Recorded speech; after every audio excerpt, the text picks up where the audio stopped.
Survivor series 2025-এ এই বছরের সবচেয়ে বড় শকে মুহূর্ত ছিল রোমান রেইন্সের টিম হেরে যাওয়া, এবং হারের পেছনে সবচেয়ে বড় কারণ মাত্র একজন মানুষ, একজন মুখোশধারী রহস্যময় মিস্ট্রি ম্যান।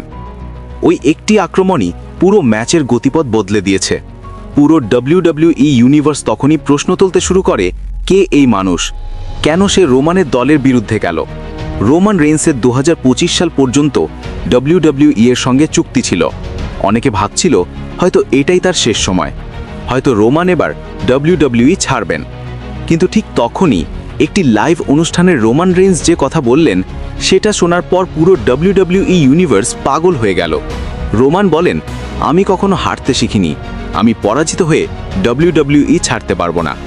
যে মুখোশধারী মিস্ট্রিম্যান আমার পথ আটকেছে, আমি তার সাথে লড়ব, তাকে বুঝিয়ে দেব আমি এখনও সেই ট্রাইবাল চিফ, সবার ওটিসি।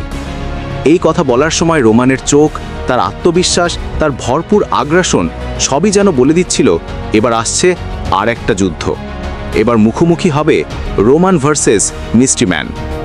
ভক্তরা শান্তি পেল, কারণ রোমান যাচ্ছে না, বরং আবার এক মহাযুদ্ধে ফিরছে।